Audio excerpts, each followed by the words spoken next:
Rodrigo Calvo, ¿cómo estás? ¿Cómo te ha ido, Rodrigo? Dios ¿Cómo te está? bendiga, Oscar. ¿Cómo anda Colombia? ¿Cómo anda Cali? ¿Estás en Cali? Sí, en Cali. Sí, ¿Cómo señor. está caluroso? ¿Cómo estás? ¿Cómo está Rodrigo, hombre? No, ahorita acabamos de entrar al invierno, gracias a Dios, porque nos estamos asando como pollos de los calores tan horribles. Pero bueno, ya está No, haciendo Rodrigo, frío. no, así no, así mismo es, así mismo es. Bueno, antes de empezar el tema, un tema bastante interesante, vamos a ver si nos eh, prestamos a brindar este tema, pero vamos a empezar con recordando que nuestro Señor Jesucristo nos brinda tanto amor, nos da su espíritu para nosotros revelar su enseñanza. En el nombre del Padre, del Hijo y del Espíritu Santo. Amén. Mi Señor Jesús, gracias, mi Señor, por esta noche más. Mi Señor Jesús, gracias por el hermano Rodrigo y gracias por las personas que están aquí en sintonía de este tema. Nosotros vamos a tratar de echar nuestro granito de arena y quisiera que derramen tu espíritu para que nos dé entendimiento a nosotros y les dé sabiduría a Rodrigo para poder expresar este tema tan importante como son las indulgencias. Otra obra de misericordia tuya, mi Señor Jesús. Mi Señor Jesús, gracias, mi Señor. Todo esto te lo pido en el nombre de tu Padre que vive y reina por los siglos de los siglos. Amén. En el Amén. nombre del Padre, del Hijo y del Espíritu Santo. Amén. ¿Quién es Rodrigo Calvo? A ver, Rodrigo, ¿quién es Rodrigo? Bueno, yo soy politólogo de la Universidad Nacional de Colombia, con sede en Bogotá. Eh, am, Soy graduado de la especialización de Sagrada Escritura y Educación de Unicatólica en Cali. Tengo un posgrado en ese tema como biblista. Am, Soy técnico en sistemas Ah, y me desempeño actualmente como profesor, aunque antes de eso era asesor político. Rodrigo, tu vida, tu vida, entonces, según lo que tú nos estás diciendo a todos nosotros, tu vida eh, consta de casi 25 horas al día, 25 o 26 horas al día, entonces, porque prácticamente para que puedas abarcar todo eso, tú necesitas 26, 25 horas al día, Rodrigo. Entonces, esto es algo que es maravilloso y eso lo hace nuestro Señor Jesucristo, lo hace el poder de Dios para poder nosotros como evangelizadores, como formadores, saber tener todo planificado, todo a su tiempo. Así que bueno, tu canal de YouTube, Rodrigo, para recordarlo, para que se lo recuerde a las personas que están aquí, que están entrando, tu canal Mi de YouTube canal, para ver dónde podemos localizarte, ver tus videos, Rodrigo. bueno, mi canal simplemente se llama Rodrigo Calvo o también lo pueden buscar como @biblista católico. Ahí me encuentran en YouTube. Perfecto, arroba biblista católico o Rodrigo Calvo, les recomiendo esto. Rodrigo Calvo, aquí donde está, él está live, está tranquilo, él está en un modo relax, un modo automático, pero cuando Rodrigo se pone por lo menos a debatir con personas contrarias a nuestra fe, téngalo por seguro que ese es un tigre. Ese no es, ese es un tigre. Y realmente, y no solamente porque por ser un tigre es lo especial, sino por lo que nos enseña, lo que nos puedes enseñar. Y porque muchas veces, Rodrigo, la gente dice, oye, pero para qué tú vas a debatir? ¿Para qué vas a debatir con Salvador, con Barragán? ¿Para qué vas a debatir con Izquierdo? ¿Para qué vas a debatir con todos ellos si ellos realmente, ellos no te van a hacer caso? No es eso. En estas clases de debate, téngalo por seguro que uno siembra, y tú en estos debates, Rodrigo, siembras una semilla en aquellas personas que piensan lo contrario a lo que enseña la Iglesia Católica. Siembras una semilla y tenga la seguridad de que poco a poco vamos a hacer esta formación muy buena. Rodrigo, la sala de temas, la sala de exposición es tuya. Puedes exponer, ya saben mis hermanos, después de que él exponga, él va a anunciar el momento de exposición o de preguntas y respuestas o aportes que le podamos nosotros hacer. Algunas preguntas, así que es todo tuyo, Rodrigo, la sala de exposición. Ok, muchísimas gracias. Me toca es buscar en qué lado es que se comparte. Abajo debe decir share screen Sí, muy bien, en verde. muy bien, aquí está. Es mi inglés No, de perfecto. parvulario. Bueno, creo que Perfecto. ya lo están Ya viendo. estamos bien. Muy bien. ¿Alguien va a grabar esta sesión? Está siendo grabada en estos momentos. Perfecto. Está siendo grabada en estos momentos. En YouTube está siendo grabada. Si quieres, nosotros la podemos editar. Te la podemos editar para que tú también la pases en tu canal, Vale, si deseas. ¿Sí? te agradezco. Hasta luego. Bueno, muy bien. Buenas noches para todos. El día de hoy vamos a tratar el tema de las indulgencias. ¿Qué son las indulgencias? Porque generalmente este tipo o este concepto está asociado con el perdón de los pecados, pero no es perdón de pecados como tal.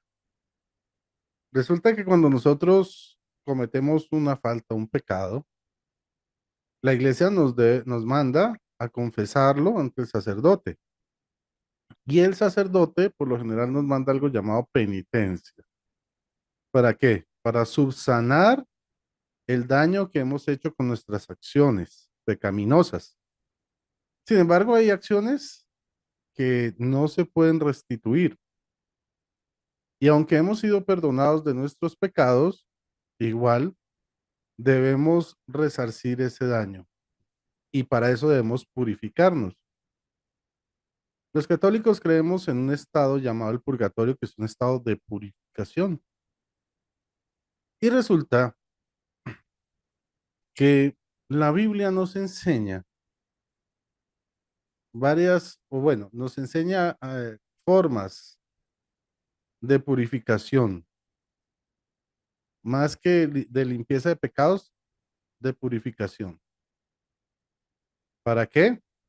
Para que todas nuestras deudas sean subsanadas. ¿Ok? Entonces, una cosa es que nos perdone el pecado o la falta que cometemos y otra cosa, el hecho de subsanar el daño causado por el pecado o por la mala acción.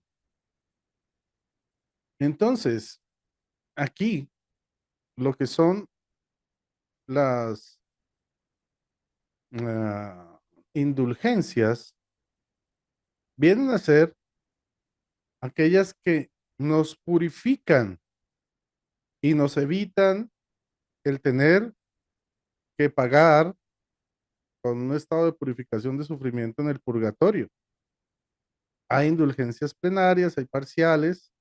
Plenarias es que se nos da por, la iglesia declara que hemos sido purificados y si después de ganarnos una indulgencia plenaria llegáramos a morir, pues nos íbamos derechito al cielo.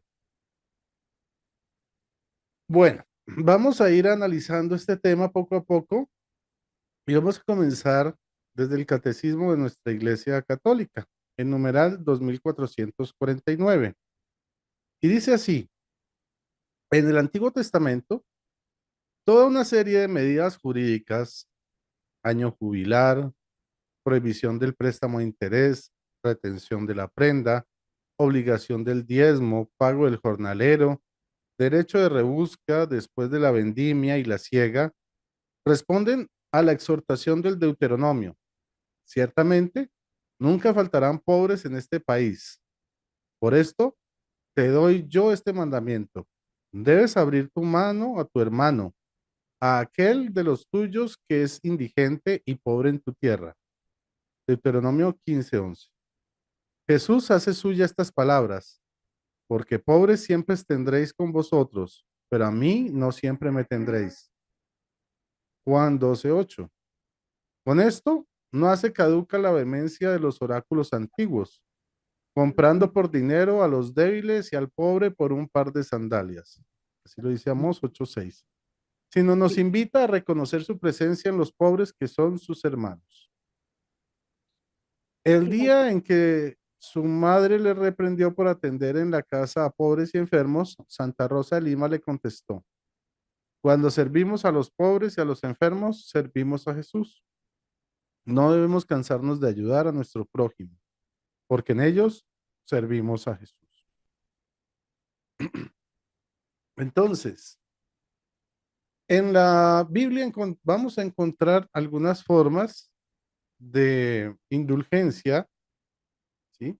El concepto de indulgencia, que ya sabemos, ¿no? La remisión de las penas temporales, no del pecado, sino de las penas temporales por el pecado cometido. Pero obviamente el concepto, o sea, la palabra indulgencia como tal no la vamos a encontrar. Vamos a encontrar formas de indulgencia en la Biblia.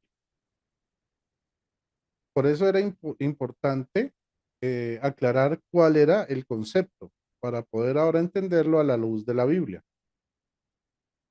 Vamos entonces con Levítico 25 del 8 al 22. Este es, perdón. Bueno, perdón. Entonces, vamos a encontrar aquí el año del jubileo. Es un año muy hermoso en la tradición judía, ¿ok? Eh, ¿En qué consiste? Vamos a mirar en qué consiste. La Biblia nos lo explicará.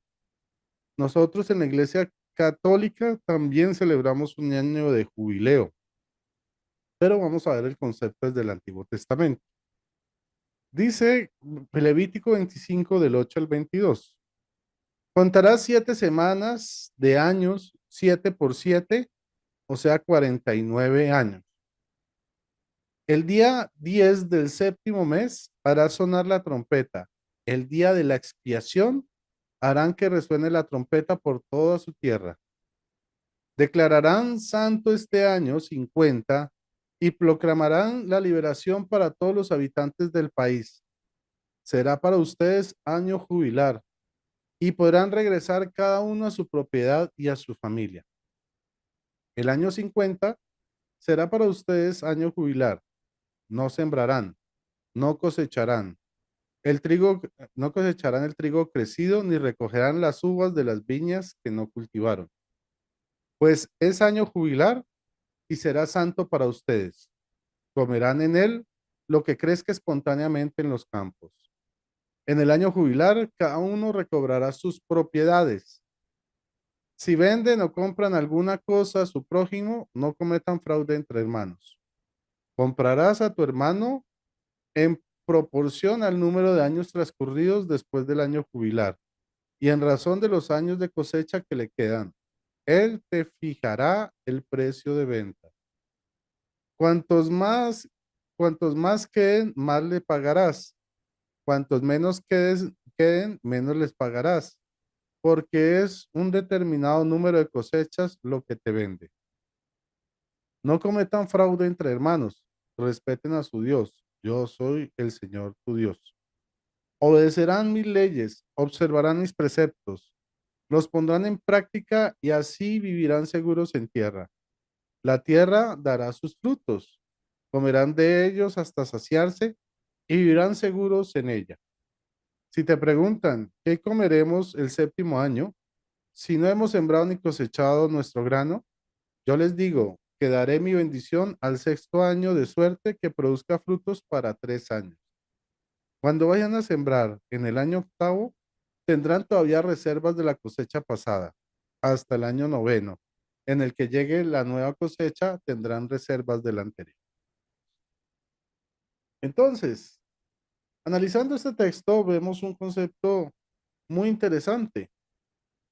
En el pueblo de Israel, eh, digamos, una persona podía quedar en prenda a causa de una deuda. Igual, a causa de una deuda, se podían, digamos que, hipotecar, por así decirlo, los terrenos hasta que pagara la deuda. Pero en el año 50, toda deuda que se tenía era saldada, quedaba todo en cero, limpiecito.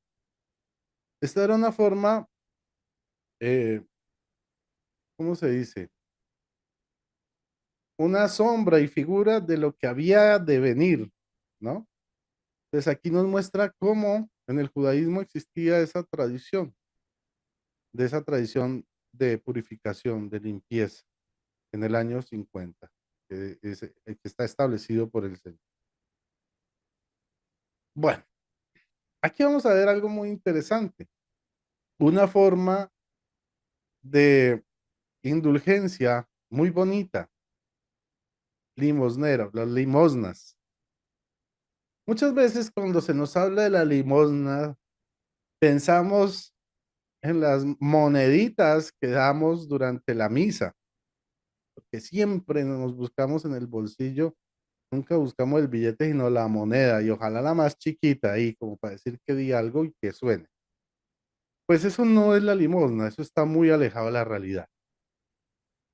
Eh, y por el contrario, la Biblia nos enseña que la limosna es una de estas formas de purificación, de remisión de estas penas, y la limosna trae bendición. Entonces, aporte del año jubilar, vamos a ver que la limosna es una forma muy hermosa de indulgencia. En la iglesia existen otras formas, ¿no? O sea, la bendición Urbi et Orbi del Papa, cuando él la da, hay indulgencia plenaria por eso, si uno la escucha y recibe la bendición. También hay indulgencia plenaria si tú lees toda la Biblia, de principio a fin, hay indulgencia. Y bueno, vamos a ver entonces, hablando de Biblia, esta indulgencia llamada limosna, aquí en las Sagradas Escrituras. Entonces, hay algo muy interesante que vamos a ver un poco más adelante. Ah, bueno, aquí ya les estoy dando una pincelada de lo que viene. Hay algo curioso, que Jesús nos habla de la limosna y habla cosas tan escandalosas para el mundo protestante que muchos deciden pasar de largo o ignorar esos textos, porque ponen en jaque la sola fide, el mismo Jesús, con esta doctrina. El problema es que Jesús retoma muchas doctrinas de la antigüedad judía y la limosna no es esta excepción. Curiosamente, esta doctrina aparece en los libros deuterocanónicos. ¿Ok? Ya vamos a ver en qué libros. Uno de ellos es Tobías y creo que el otro es Eclesiastes. Ahora, si nosotros tomamos una Biblia católica, podemos ver que hay una continuidad de la doctrina de Cristo que proviene del Antiguo Testamento, exactamente en los deuterocanónicos. Pero si nosotros cogemos una Biblia protestante, ejemplo Reina Valera, resulta que Jesús comienza a hablar de la nada de la limosna, asumiendo que los que le están oyendo ya saben lo que es la limosna. O sea, como que Jesús se la inventó y ahí todo el mundo entendió lo que él estaba diciendo y ahí como un loquito habló de eso y la gente le creyó. Eso pasa en una Biblia protestante, pero en la Biblia católica sí hay continuidad de doctrina, hay evolución de la doctrina. Entonces, mm, voy a- bueno, vamos a seguir y después les muestro el ejemplo práctico de cómo no se ve la limosna en la Biblia protestante, en el Antiguo Testamento. Ahora, vamos a mirar. ¿Qué es la limosna? Son ofrendas de purificación bajo el principio de que si yo mostrara misericordia con los débiles y desamparados, Dios tendría misericordia de mí. Por eso leímos este numeral del catecismo, ¿no? Sobre la atención a los pobres, que el que atiende a un pobre y a un necesitado está atendiendo a Jesucristo mismo. Pues resulta que existe esta promesa. La limosna no es tirar unas moneditas en Bueno, en la bolsita que pasan en la parroquia. Las limosnas, entonces, es un principio donde Dios muestra misericordia conmigo cuando yo muestro misericordia con el desamparado. El problema es que en el protestantismo se cree o se concibe que esto es como si nosotros pudiéramos comprar a Dios, pero porque ellos piensan así, ¿no? Que nosotros dando dinero vamos a comprar a Dios, pero ese no es el principio. El principio es que Dios es misericordioso conmigo porque yo también soy misericordioso con los demás. Entonces, consistían en aportes que se daban para atender y cubrir las necesidades en cuanto al mantenimiento y funcionamiento del templo y también para los pobres que eran atendidos por el templo. Muy bien. Vamos a mirar el primer libro deuterocanónico donde aparece esta doctrina, el libro de Tobías o Tobit. Miremos este capítulo 4, el primero que da cuenta de esta doctrina, y dice así: Hijo mío, todos los días acuérdate del Señor y no peques contra sus mandamientos. Compórtate rectamente todos los días de tu vida y no vayas por malos caminos. Porque si practicas la lealtad, tendrás éxito en todo lo que emprendas. Como todos los que se comportan rectamente, haz limosna con tus bienes y no te desatiendas de ningún pobre, porque así Dios no se desentenderá de ti. ¿Sí ven? No descuides a los pobres y así Dios tampoco te deja descuidar. Es lo que nos está diciendo todavía. Dice el 8: da limosna según tus posibilidades y los bienes que posees. Si tienes poco, no temas dar limosna según ese poco. Porque, y quiero, miren que está subrayado, está en esta letra inclinada para demarcar algo que más adelante vamos a ver.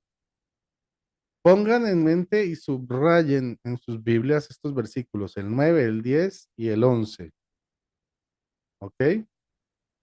Porque es atesorar un buen tesoro para el día en que lo necesites. O sea que dar limosna es guardar un tesoro. La limosna libra de la muerte y no deja entrar en las tinieblas. Ojo con esto. La limosna libra de la muerte y no deja entrar en tinieblas. Los que dan limosna presentan una buena ofrenda ante el Altísimo. ¿Listo? Tengan eso muy presente estos tres versículos. Entonces, dar limosna es atesorar o es guardar un tesoro para el día en que se necesita. Primero. Segundo, la limosna libra de la muerte y no deja entrar en las tinieblas. Tercero, los que dan limosna presentan una buena ofrenda ante Dios, ante el Altísimo. Y seguimos en el 16. Da tu pan al hambriento y tu ropa al desnudo. Si algo te sobra, dalo en limosna y no te entristezcas al dar. Muy bien. Vamos entonces, saltamos aquí al capítulo 12 de Tobit. Vamos a mirar lo que nos enseña Tobit en este capítulo. Pongan mucha atención a lo que está en letra itálica, creo que se llama, la que está inclinada. Vamos desde el 7 y terminamos en el 10. Es bueno guardar el secreto del rey, pero hay que proclamar y reconocer como es debido las obras de Dios. Hagan el bien y el mal no los alcanzará. Es de alabar la oración sincera. Una buena oración sincera es para alabarla. La limosna hecha con rectitud vale más que la riqueza lograda con injusticia. El 9. La limosna libra de la muerte y purifica de todo pecado. Interesante, ¿no? ¿Qué es lo que hacemos en el purgatorio? Purificarnos de esas faltas que debemos a causa del pecado. Y miren lo que nos dice, la limosna libra de la muerte y purifica de todo pecado. Los que dan limosna y son honrados recibirán vida en abundancia. No sé si ustedes, bueno, sí, muchos de ustedes conocen la Biblia y Jesús dice, yo he venido a darles vida. ¿Y qué? Vida en abundancia. Interesante. Muy bien. Dice el 10. Pero los que pecan y son injustos son enemigos de sí. Espera, este está mal. Permítanme, se los voy a leer rápidamente. Yo no sé, algo pasó. Denme un segundo. Errores de último momento. A ver, estamos en el 10. A ver. Ah, ya. Estamos en el 10, 12, 10. Ok, permítanme.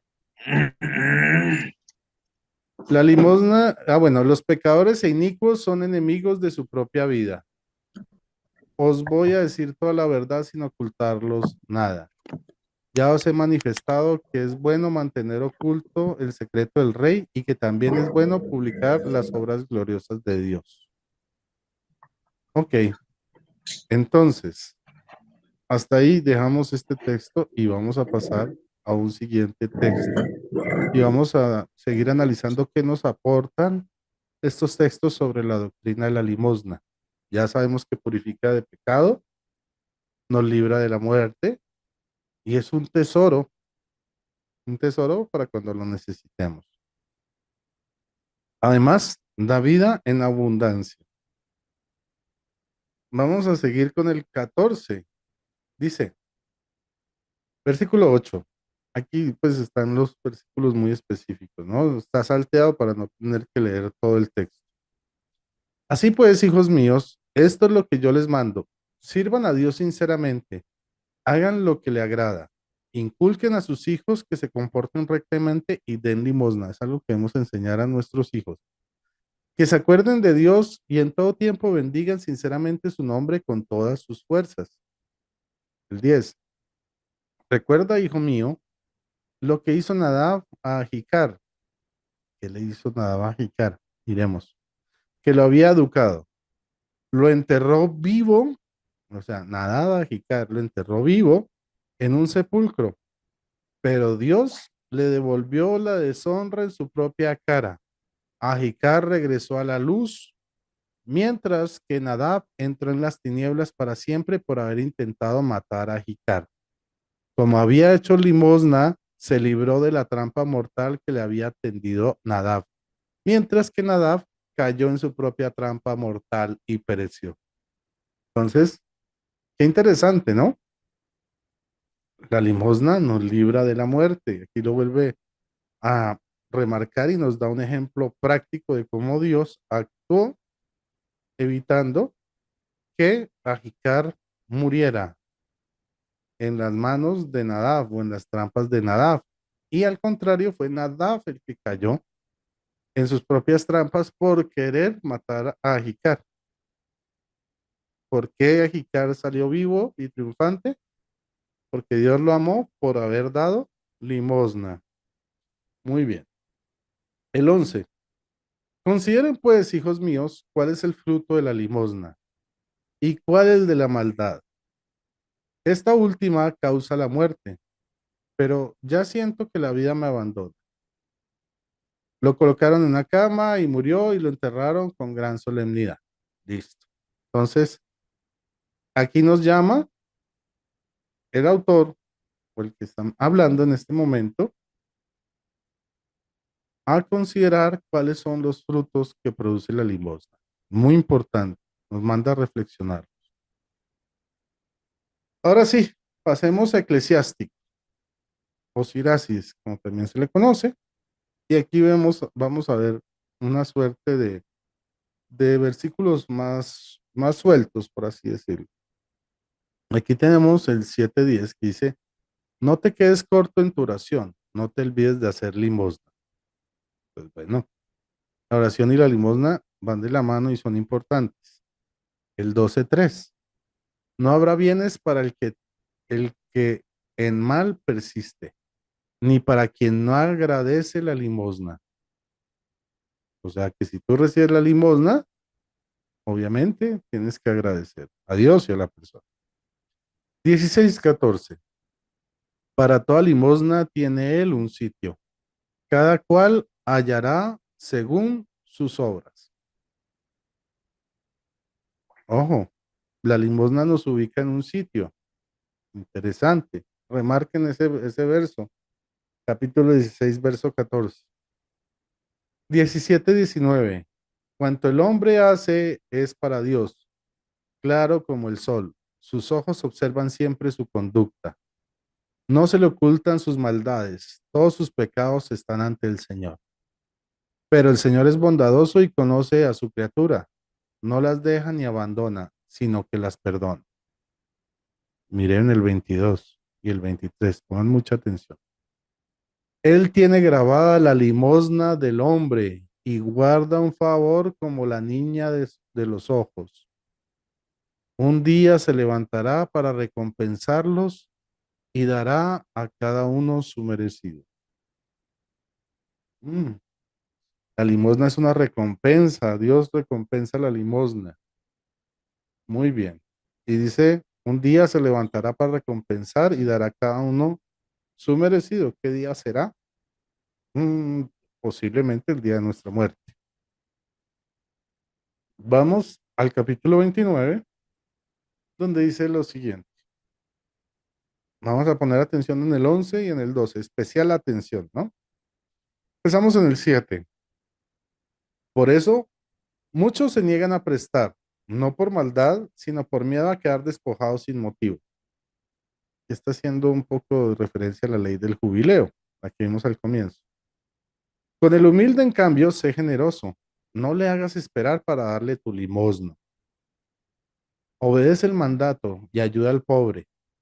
Y si pasa necesidad, no lo despidas con las manos vacías.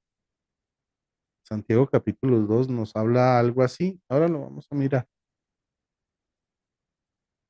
Por un hermano y un amigo puedes perder dinero. No se te corroa bajo una piedra y lo pierdas.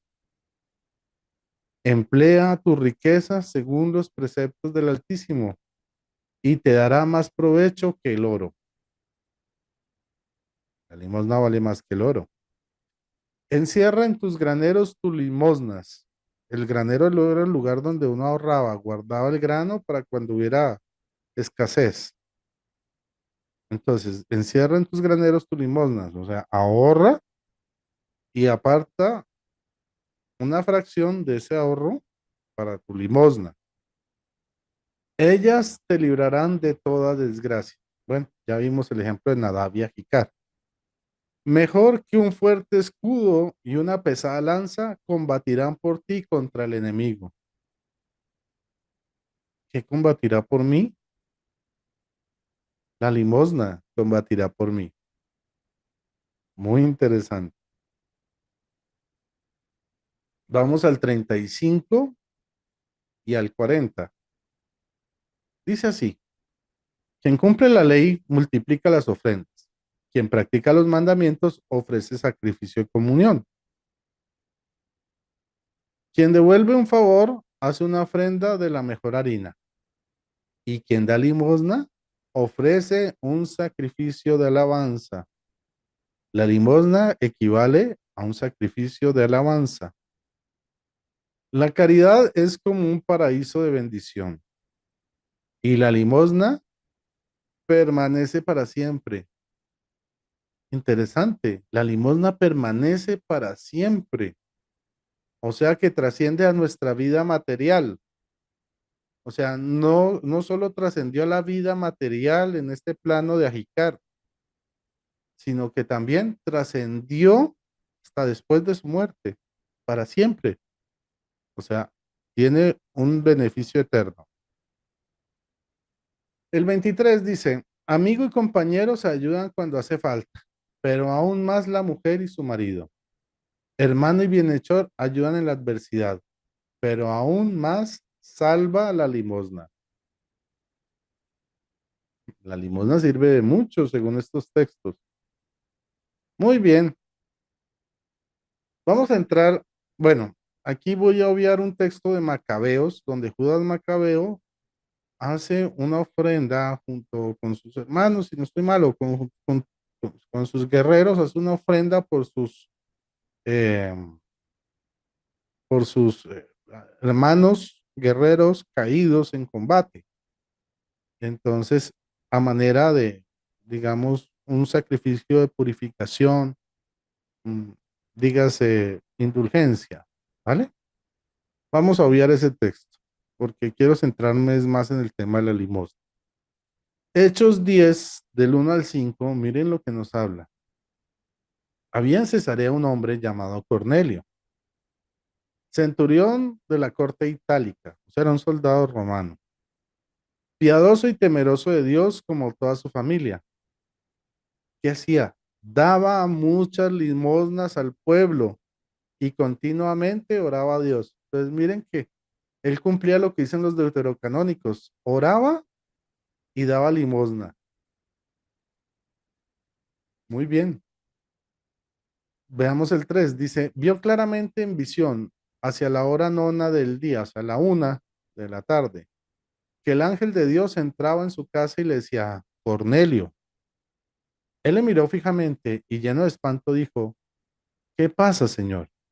Él le respondió, miren lo que le responde, tus oraciones y tus limosnas han subido como memorial ante la presencia de Dios. O sea, es un sacrificio agradable a Dios, la oración y la limosna. Ahora envía hombres a Jope y haz venir a un tal Simón a quien llaman Pedro.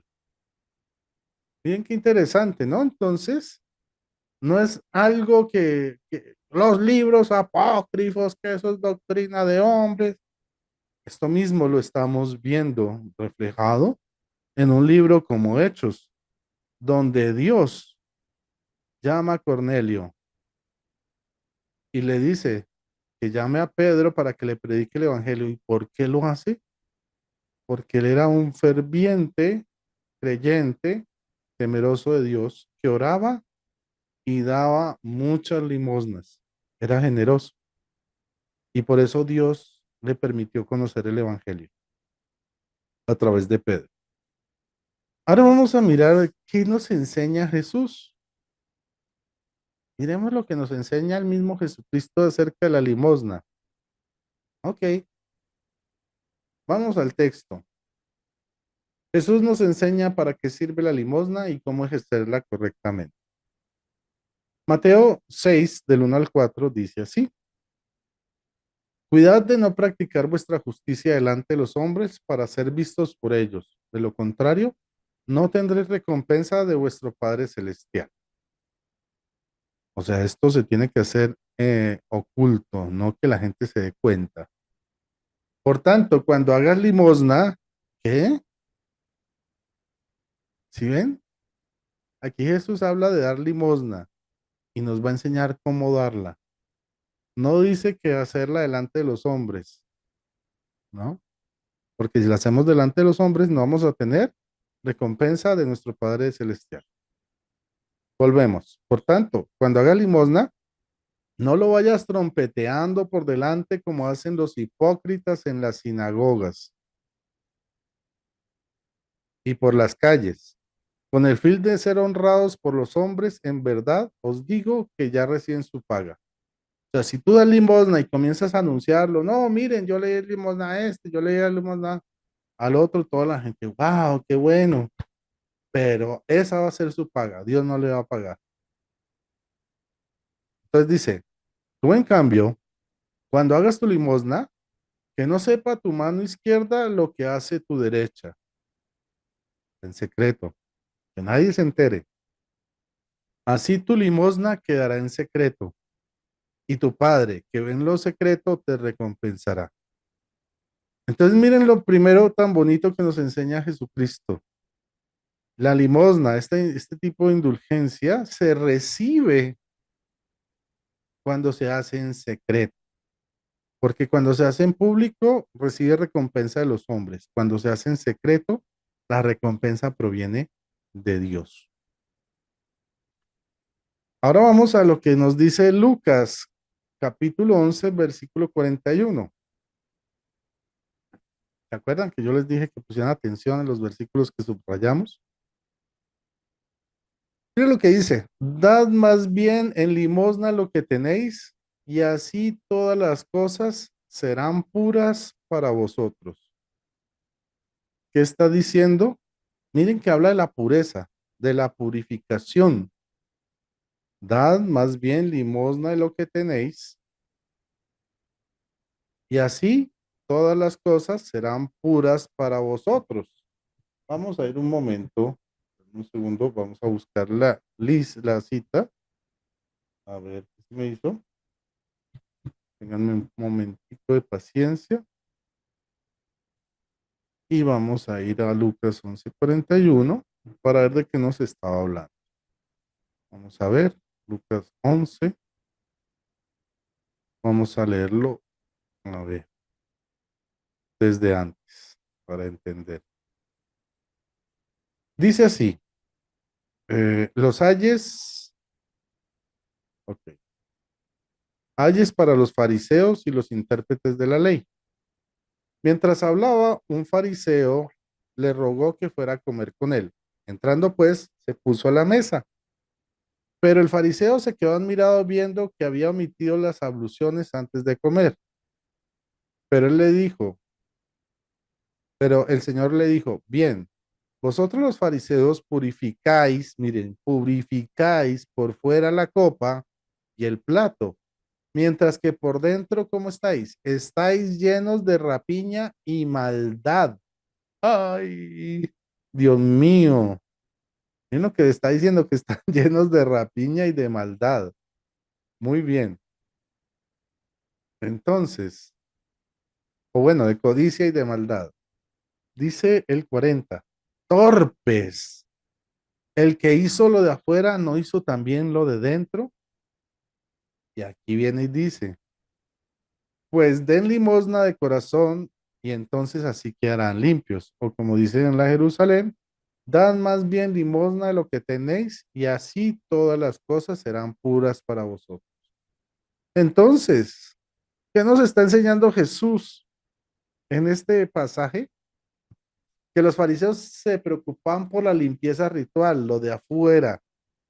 Lo que les dice el Señor, preocúpense por limpiarse por dentro. ¿Y cómo se limpian por dentro? ¿Cómo se purifican por dentro? Mediante la limosna. Y sigue diciendo, pero hay de ustedes fariseos que pagan el diezmo de la menta, del té y de todas las legumbres y descuidan la justicia y el amor de Dios.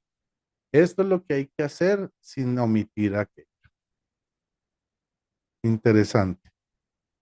Volvamos entonces a nuestros textos y ahora abordemos Lucas capítulo 12, verso 33. A ver qué nos va a enseñar Jesús esta vez. Muy bien. Dice, vended vuestros bienes y dad limosna. Haceos bolsas que no se deterioran. Oh, ¿se acuerdan que vemos en Tobías que dar limosna era guardar o atesorar un tesoro para el momento que se necesitaba? Haceos bolsas que no se deterioran. La limosna es una riqueza que no se deteriora. Un tesoro inagotable en los cielos. Ojo, ¿qué es la limosna? Un tesoro inagotable en los cielos, donde no llega el ladrón ni la polilla.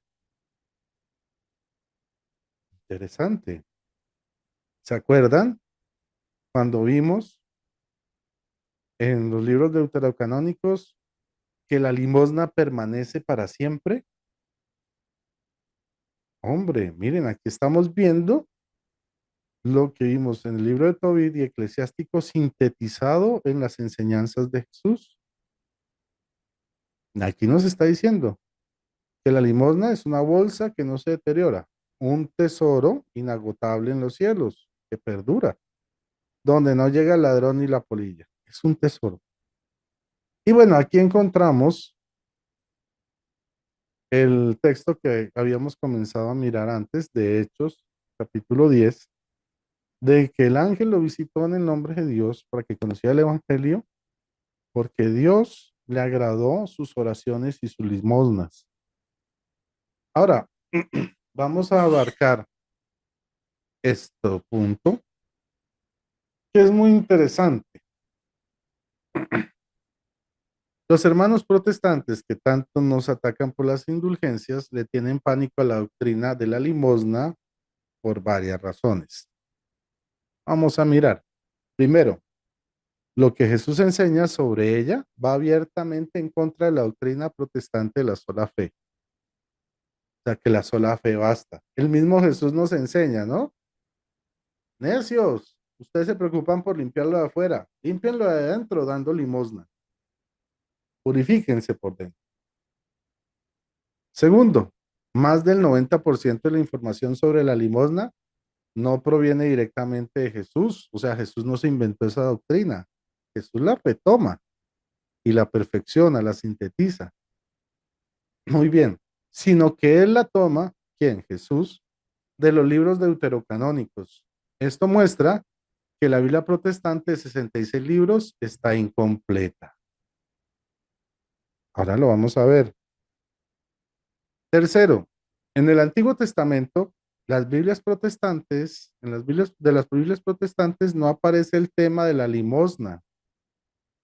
Por lo tanto, esta es una doctrina totalmente desconocida e indefendible para ellos. Cuando usted le señale a un protestante los textos en que Jesús enseña lo que vimos sobre la limosna, ¿qué le van a decir? No, es que eso necesita un estudio más profundo. Conclusión, yo no soy capaz de responderle eso, pero no, sí habrá quien se lo responda. Un día de estos, ellos tratan de evitar este tema de la limosna como indulgencia a toda costa. Además, porque no saben explicarla. ¿Por qué? Porque como ya bien les señalé, esta doctrina viene en los deuterocanónicos y ellos no los tienen. Por lo tanto, no conocen en realidad en qué consiste esa doctrina. Ellos son los primeros que creen y enseñan que dar limosna es tirar unas moneditas allá en la iglesia, pero ya sabemos que no es así. La Biblia enseña otra cosa, pero ellos no saben en qué consiste porque esa explicación no la tienen en sus Biblias. ¿Por qué? Porque no tienen libros deuterocanónicos. Ok. Y cuarto, la limosna demuestra además bíblicamente las indulgencias, cosa en la que los protestantes no están de acuerdo, pero que la Biblia enseña. ¿Ok? Entonces vemos como una doctrina tan sencilla como la limosna acaba instantáneamente con tres de los seis fundamentos del protestantismo. Por eso ningún pastor o apologista protestante se atreve a tocar este tema en un debate. Dígale a un pastor, si usted quiere debatir un día, debatamos sobre la limosna en la Biblia. Nadie. Hasta el diezmo se lo debaten.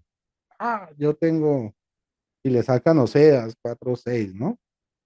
Estáis defraudando porque me estáis robando en los diezmos, bla, bla, bla, bla. Pero usted díganles, debatamos sobre la limosna. Te van a decir que no, porque no saben ni cómo abordar. Y lo poquito que aparece en sus Biblias sobre la limosna va en contra abiertamente de toda su doctrina. Ahora, vamos a dejar de compartir aquí brevemente. Bueno, si es que encuentro, denme un segundo. A ver. eh, aquí está. Vamos a ver. Stop share. Y les voy a compartir el buscador de la aplicación Eastword, que es una Biblia electrónica. Permítanme. Vamos a ponerlo un segundito. Vamos a ver si lo puedo compartir bien.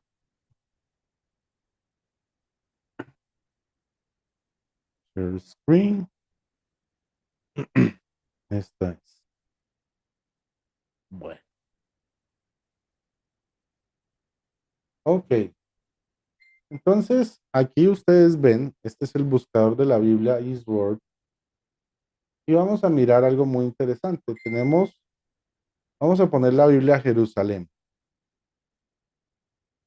Escribamos la palabra limosna para que nos arroje cuántos versículos de la Biblia hablan de la palabra limosna. ¿Ok? 32 versículos hablan de la palabra limosna. ¿Ok? Aquí están los que vimos en el Nuevo Testamento y los del Antiguo Testamento, deuterocanónicos. Tobit, Sirás y su Eclesiastes. Aquí están, toditos. 32 versículos. O sea que estos del Nuevo Testamento se apoyan en los del Antiguo Testamento. Ahora vamos a este mismo ejercicio, pero en la Reina Valera. Vamos a buscar la Reina Valera 1960, que es la que utilizan la mayoría de los protestantes. Limosna. Muy bien. Encontramos en el Nuevo Testamento también a Jesús hablando de la limosna en Hechos. Oh, sorpresa. Y el Antiguo Testamento, ¿qué pasa? No hay nada. Tienen solamente 13 versículos que hacen referencia a la limosna. ¿Dónde están los otros 19 versículos? Están los deuterocanónicos. Por eso ellos no pueden explicar esta doctrina, porque aparece de repente en el Nuevo Testamento, sin ninguna secuencia, sin ninguna referencia de mayor profundidad. Mientras que en la Biblia católica es otro cuento completamente distinto. 32 versículos donde lo que se encuentra en el Nuevo Testamento va en perfecta concordancia con lo que nos enseña nuestro Antiguo Testamento. Y bueno, mis hermanos, esta breve enseñanza es lo que yo tenía preparados para ustedes sobre las indulgencias, específicamente hablando de la limosna, ¿no? Aunque tocamos pues la ofrenda de Judas Macabeo y también hablamos del año jubilar, que son otro tipo de formas de indulgencia. Bueno, entonces, Muchas, no sé, mm, adelante. muchas gracias, Rodrigo. Rodrigo, es que interesante esto con respecto, yo prácticamente me he deleitado, no sé mis hermanos, yo me deleité con esta enseñanza. Primero, cómo nosotros vemos la indulgencia. Bueno, voy a encender mi cámara que no piense que está hablando con un robot. Ahora que está esto de moda la inteligencia artificial. Yo me deleité en esto porque en este tema y era interesante porque yo, cuando tú me dijiste, vamos a hablar de las indulgencias, yo dije, esa misma es. Le pregunté al hermano Roquel, le dije, Rodrigo, tienes dos temas, este mismo va a ser, este mismo va a ser. O sea, sabíamos de que este tema nosotros muy poco lo tocamos, Rodrigo, y a nivel de formación muy poco nosotros la tocamos.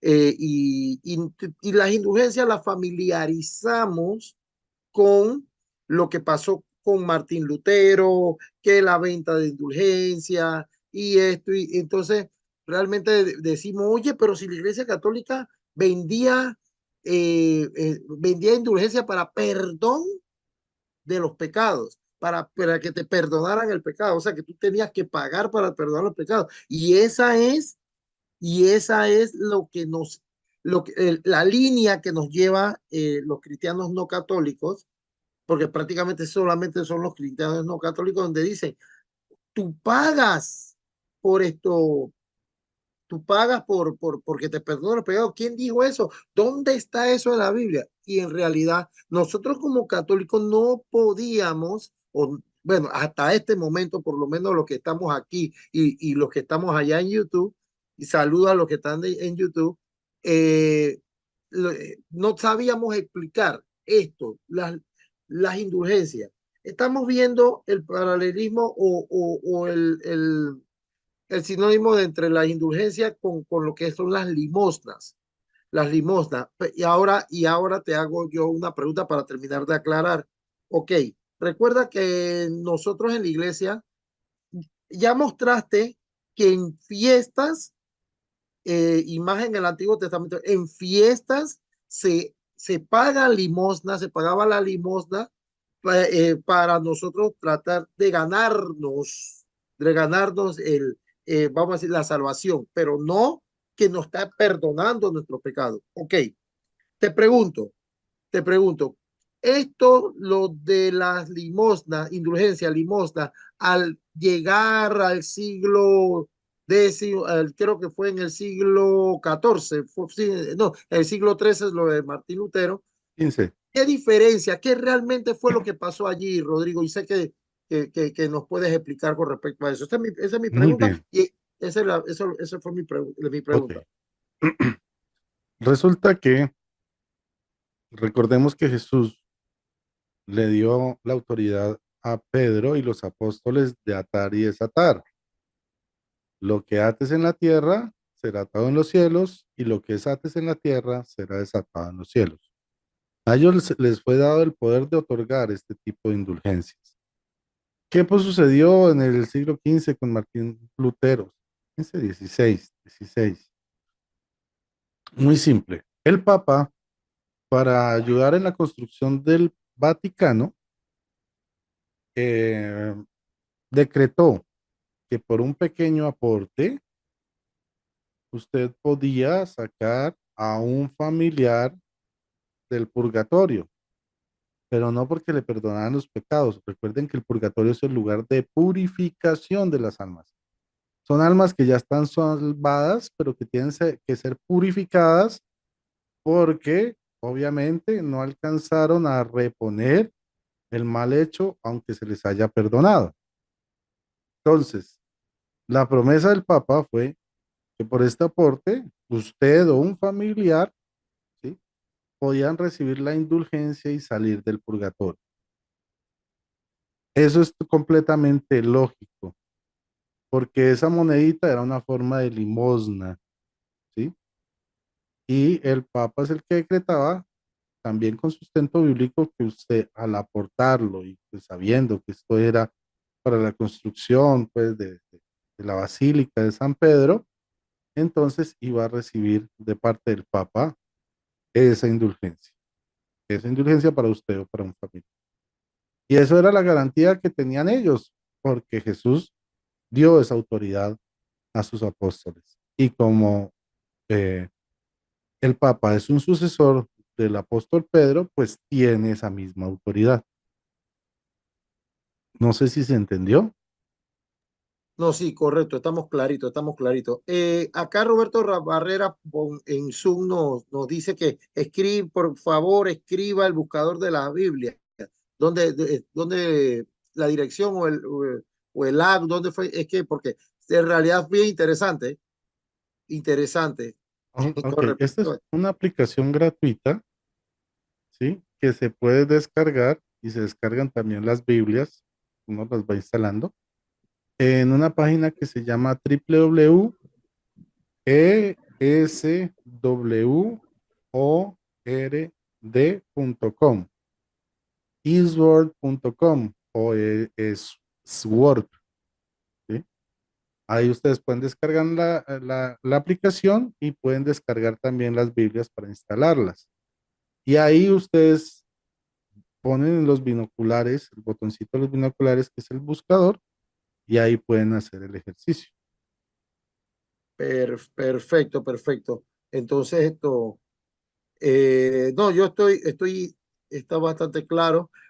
Acá en la parte de YouTube tenemos nosotros que mandar saludos a Virginia Jardón. ¿Cómo estás? Carmen Sanabria desde Costa Rica, María Romero Carvajal, dice Dios, gracias por sus grandes enseñanzas, Dios le bendiga. Silvia Esther Loredo de Loredo Ramírez, saludos desde Honduras, nos están copiando. Valledupar, Yasmín Segovia, o En Segovia, no sé, Colombia, en saludos, Colombia allá hasta Valledupar. hasta Valledupar, saludos, saludos.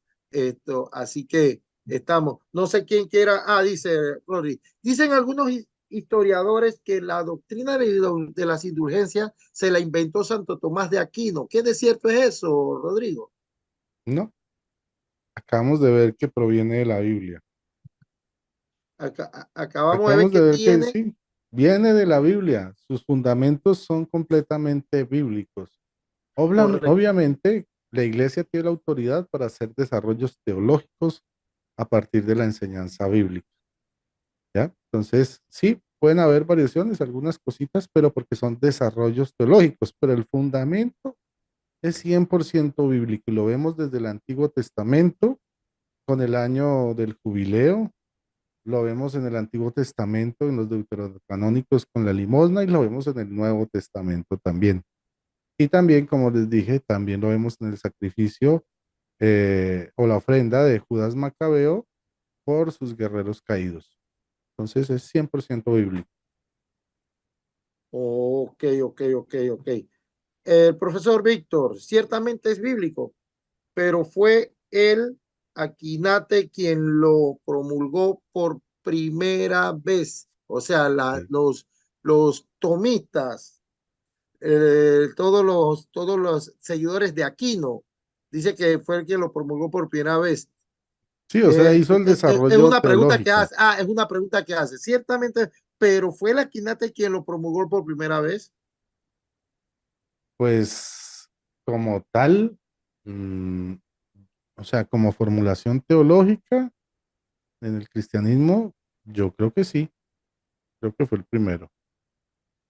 Ok, primero. ok, Pero ok. obviamente, como decimos, o sea, hay muchos conceptos en el cristianismo primitivo que se fueron desarrollando, por ejemplo, la asunción de María a los cielos y todo eso, que tiene un fundamento bíblico, unos testimonios históricos, pero llega un momento en que se establece ya a nivel teológico como doctrina o como una creencia fiable, ¿no?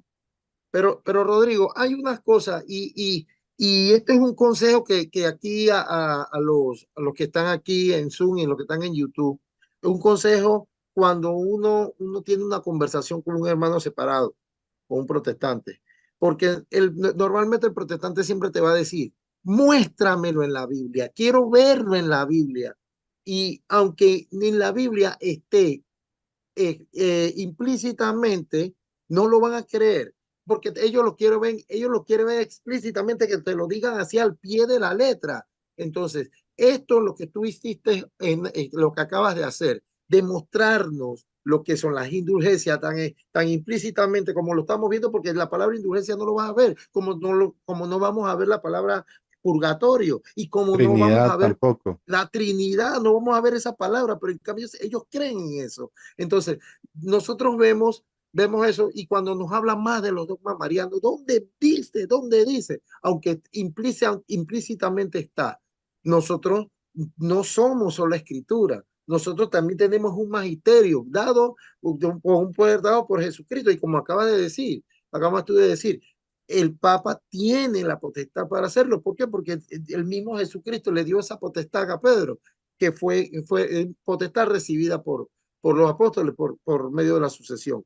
Elkin, ¿cómo estás, Elkin? ¿Cómo te ha ido? Dice, los hermanos separados critican las indulgencias de la Iglesia Católica, pero ellas también las practican con la diferencia que ellos lo hacen para, para meterte al cielo a O al punta infierno. de billete. Sí, sí, sí.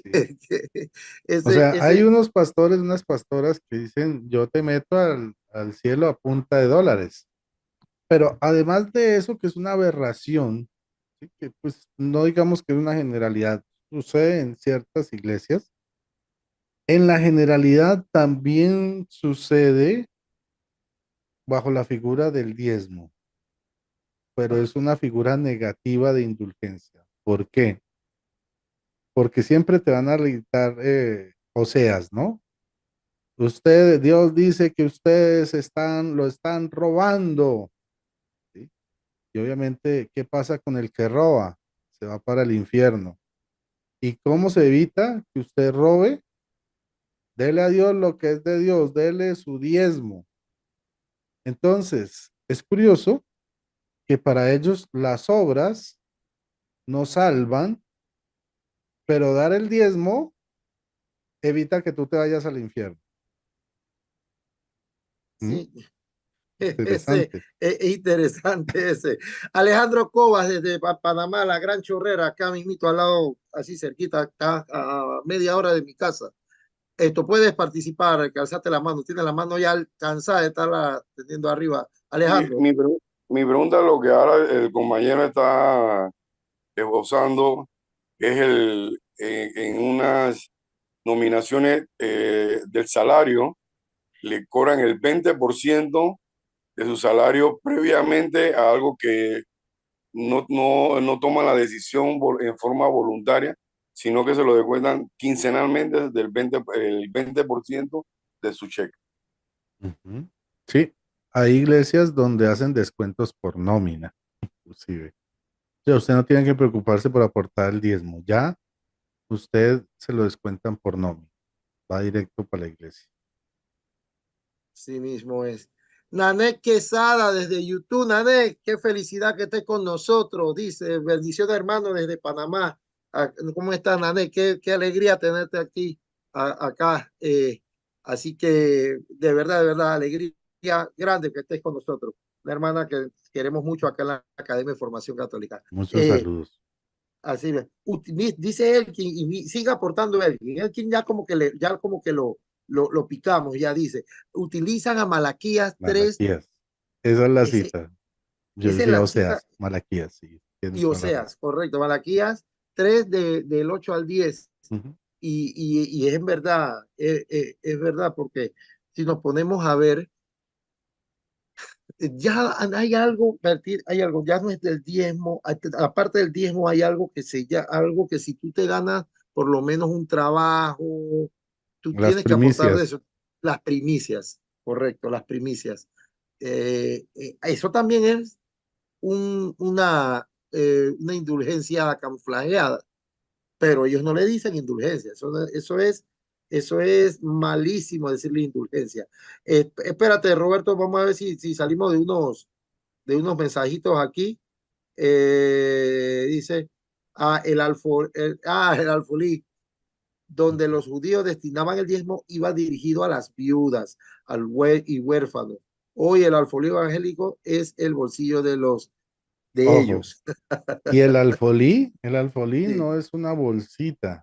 Los sí. protestantes le pusieron a esa bolsita el nombre de alfolí, pero el alfolí es un granero donde se guardaban la comida para los momentos pues de escasez o para el año del jubileo precisamente. Era Ajá. un año donde no podían sembrar, entonces en sus graneros, en sus alfolíes, guardaban el granero para no tener que sembrar en ese año. Dice Juanito desde Guayaquil, Ecuador. Algunas confesiones religiosas dan un sobrecito al final de la asamblea y te dicen la cantidad que debes de poner. No es que tú pongas lo que tú quieres, pero Ujú. es para el pastor, no para alguna obra social. Bueno, eh, eh, ahí por lo menos sabemos que pasa mucho, pasa realmente mucho y esa es la forma de Bastante. enmascarar al Roberto Barrera. Tiene la mano alzada desde hace tiempo, la debe de tener cansada, debe de tener Bu- músculo ya en esos brazos, de tener ese brazo alzado. Buenas A noches ver, a todos y todos. Sí, ajá, era para aportar. tu Sí, aporte, Roberto, tu aporte. sí, es interesante lo que el compañero está diciendo. Si es, el Alcolí, ¿verdad? Era un lugar reservado para cuando todos los excesos de que Dios bendecía con la abundancia de productos se guardaba para lo que nosotros llamamos tiempos malos. Por eso José tenía algo de conciencia de eso y en sus sueños se instauró eso, pues él pudo lograr aquella cuestión. Entonces, las personas, los compañeros que estaban interviniendo antes que yo estaban, o sea, estaban cayendo en eso. O sea, ellos nos critican a nosotros, los evangélicos, nos critican a nosotros en función de eso, de que damos la limosna y que cuando nosotros no la damos, digo el diezmo, cuando nosotros no lo damos, le estamos robando a Dios. Pero es que el diezmo que ellos recogen no es para Dios, porque aparte de que ellos le ponen los lujos que le ponen a los templos, y esos templos la mayoría de las veces lo hace la misma persona. El diezmo en sí, ellos lo utilizan para su uso propio, y las personas ya están cayendo en cuenta en eso. Y por el otro lado, es que ellos les colocaron el término diezmo, era sobre todo cuando ellos intervienen en ayudar a una persona en conseguirle un empleo o ponerlos a trabajar para el lugar donde ellos están allí. Entonces ellos como retribución buscaban la manera de que le dieran un 10% de los Así de es. ellos. Así es, Entonces, Roberto. ajá. Entonces Y era que quería aclarar eso, ¿no? Porque las personas ya están cayendo en eso, en cuenta de que están abusando, porque eso no va a para Dios nada. no, obviamente. Dios no necesita nuestro dinero.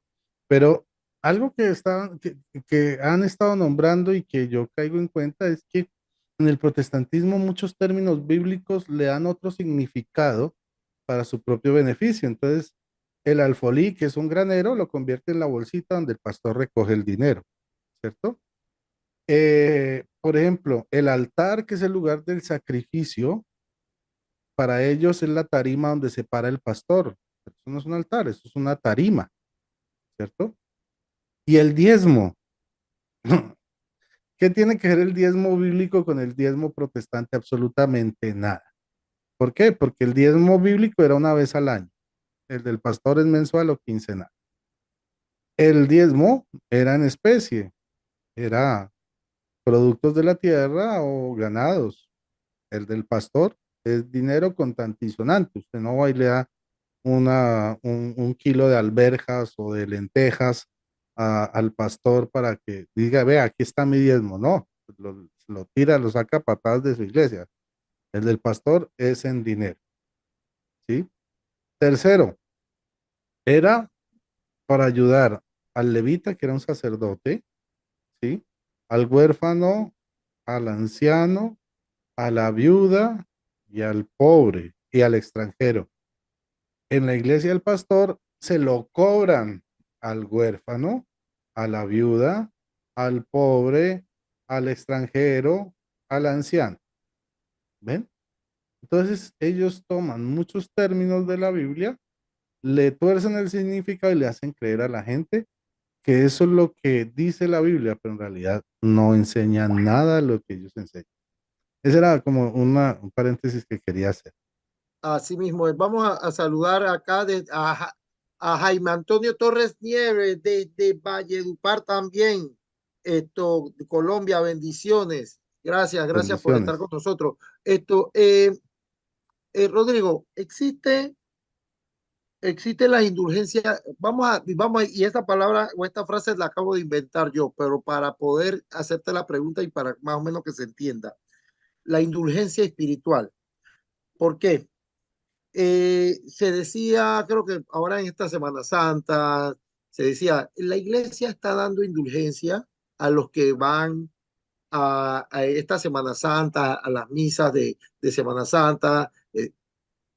O sea, si no, nos está invitando la iglesia a las Eucaristías de toda la Semana Santa, del Tríodo Pascual, y se dice, la iglesia está dando indulgencia para aquellos que van, para aquellos que van. Lógico que nos está hablando de solamente ir a la Ujú, misa.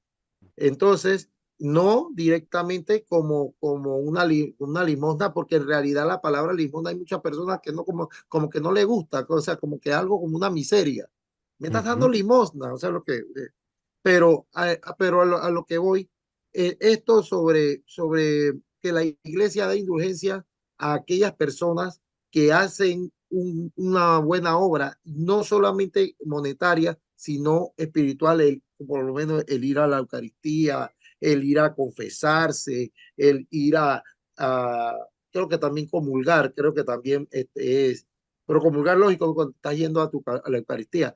Más o menos, ¿qué opinión tienes con respecto a eso? O sea, qué Claro, sabes. claro.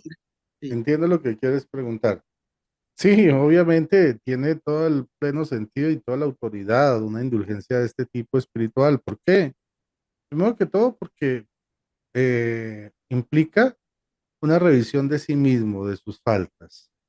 Segundo, una penitencia, o sea, un compromiso que cuesta un trabajo, ¿sí? Cumplir, me requiere un esfuerzo y eso es una penitencia.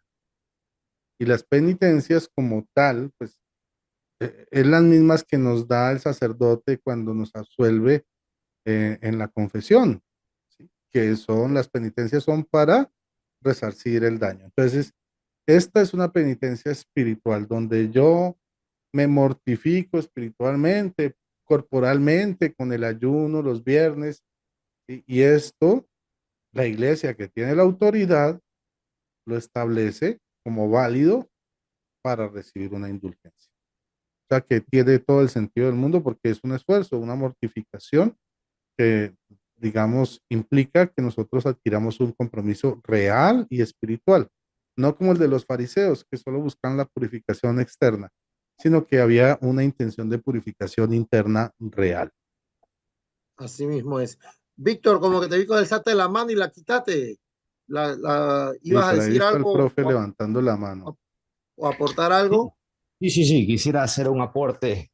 Bueno, primero felicitar a Rodri por esa magnífica conferencia que nos está dando. Y quisiera argumentar algo. Mira, en las leyes de Dios, tanto en el Éxodo 20 como en Deuteronomio 5, que son muy, pero muy parecidas, quizás por ahí alguna divergencia, pero lo cierto es que son las leyes, lo que nosotros llamamos los 10 mandamientos. Si te das cuenta, no aparece el diezmo dentro de los 10 mandamientos. ¿Por qué? Porque no es un mandamiento directamente dado por Dios. Dios no necesita animales, Dios no necesita comida, Dios no necesita nada de esas cosas. Quien lo necesita es el pueblo. Entonces, los sacerdotes, como lo dijo Rodri, los levitas, todos estos sacerdotes de Israel, querían ayudar al pueblo. Pero si tú le dices, dame dinero, nadie te va a dar. Pero si dices que en nombre de Dios, es decir, es Dios quien manda a pedir esta décima parte, el pueblo lo va a hacer. Entonces, de esta manera, los sacerdotes recaudaban animalitos, granos, etcétera, etcétera, todo lo que producía la tierra. Una vez al año se hacía esta petición, o 3 veces al año, a eso sí no lo recuerdo, pero lo cierto es que era para ayudar a las viudas, huérfanos, etcétera. Entonces, hay leyes que son de Dios, hay leyes que son propias de los hombres. Ciertamente, esta ley que es propia del hombre tiene un fin último muy positivo, porque ya hemos analizado que hay leyes que están en las escrituras que no son tan agradables y que Dios no la ha mandado y hay que saber discernir. Por eso en Jeremías 8:8 Dios dice, la mano del escriba mentiroso ha puesto leyes que yo no he dicho. Entonces, lo que quiero decir es que este mandamiento, bueno, no mandamiento, esta ley, porque no está dentro de los mandamientos, esta ley del diezmo es una ley creada por el hombre, pero que tiene un fin positivo. Dios no necesita el diezmo. Eso cuando te engañan que sí, que Dios necesita que diezme, porque si no lo haces te vas al infierno. Ni siquiera el diezmo aparece dentro de los 10 mandamientos, porque no es una ley natural de Dios, no es una ley que viene de Dios, es una ley hecha por el hombre con una necesidad muy positiva para aquella época, para ese momento. Ciertamente podemos trasladarlo en nuestros tiempos, pero siempre y cuando ese diezmo tenga como objetivo la ayuda al prójimo y no el enriquecimiento del pastor, que es lo que normalmente sucede. Uh -huh. Eso quería argumentar, mi querido Oscar. Gracias, Rodri. Gracias, definitivamente magnífica tu conferencia. Gracias, profe. Pues sí, eran 3 veces al año, eran en los ciclos de cosecha que se pedían este tipo bueno, ofrendas llamadas diezmo, ¿no? Pero también lo podemos ver en nuestras parroquias hoy en día cuando el sacerdote, no sé si les ha tocado, a mí sí me ha tocado varias veces, donde el sacerdote dice, traigamos mercados o traigamos alimentos para hacerle mercaditos a los pobres, Sí. por ejemplo. Esto es una forma de diezmo limosna, ¿no? Cuando llega la Navidad, donemos juguetes para darle a los niños pobres. Eso es un diezmo limosna, ¿sí? Esas son formas, o toda la ropa que esté en buen estado y que ya no se pongan, vengan y la dan para poder vestir, darle a los que no tienen con qué vestirse. Es una forma de diezmo limosna, ¿ya? O sea, no es algo que se quedó en el pasado, es algo que queda vigente hoy, siempre y cuando entendamos realmente lo que es ese concepto y no lo que nos venden los pastores protestantes. Así mismo es. Ok, Rodrigo, yo pienso de que ya podemos finalizar y no sin antes darte las gracias, Rodrigo. Gracias, Rodrigo, por este tema, por este, realmente, yo lo saboreé, sinceramente, esto, porque nosotros muy pocos tocamos este tema, muy pocos. Y la forma como realmente es, cómo nos lo presentan los protestantes y cómo realmente la iglesia católica nos los presenta, pero desgraciadamente hay veces que, bueno, tenemos algunos pastores que no quieren entrar en sí y explicarnos esto. Nosotros tenemos que valernos por nosotros mismos para tratar de formarnos. Pero bueno, sé de que no son todos. Por lo menos, aquí en Panamá tenemos buenos pastores. Yo sé que también en Colombia y en Guayaquil también. Por lo menos el padre Oscar Tapia, muy buen amigo de nosotros de la casa. Así que bueno, bueno, Juancito, claro, excelente, excelente, excelente. Juanito desde Ecuador. Saludándolos a todos. Rodrigo, gracias por haber estado con nosotros. Gracias. No te me pierdas, vamos a decir, antes de finalizar el año te tenemos nuevamente por aquí y podemos tocar el otro tema que también nos habías dicho que tenías en tapete. Y recuerden seguir la página de Rodrigo, la página de YouTube de Rodrigo Calvo. Síganlo, denle like, suscríbanse, porque así reafirmamos nuestra fe, aprendemos mucho con los debates que Rodrigo tiene y con las conversaciones que Rodrigo tiene, son conversaciones muy, pero muy producentes para nosotros. Gracias, Rodrigo, por haber estado con nosotros. Vamos a nos despedimos recordándonos de nuestra madrecita antes de salir de aquí, pues. En el nombre del Padre, del Hijo y del Espíritu Santo. Amén. Dios te salve María, llena eres de gracia, el Señor es contigo. Bendita tú Santa eres tú entre eres todas entre las todas las mujeres y mujeres, bendito sea el bendito el fruto de tu fruto de tu vientre vientre, Jesús. Jesús. Santa Santa María, María, Madre Madre de de Dios, Dios, ruega ruega por por nosotros los nosotros pecadores, pecadores, ahora ahora y y a en la la hora hora de de nuestra nuestra muerte. muerte. Amén. Amén. Rodrigo, tu última palabrita ya para ir cerrando. No, muchas bendiciones. Y pues estos eran algunos tipos de indulgencia que hay en la Biblia, pero hay otros, ¿no? Por ejemplo, hay una en Santiago de que quien endereza el camino de alguien, de un creyente que está en la perdición, no solamente gana esa alma, sino que tiene un tipo de indulgencia, pero bueno, eso hay muchos tipos de indulgencia en la Biblia, pero quería mostrarle estos principalmente. Y es que esta es una de las más polémicas, si no es la más polémica. ¿Sí? Y entonces, Por eso la traté, porque precisamente es uno de los puntos con que nos ataca la reforma protestante. así mismo es, así mismo es. Gracias, Rodrigo, por haber estado con nosotros. Se me cuida y chao, nos vemos. Colombia, me encanta ese país, me encanta ese país.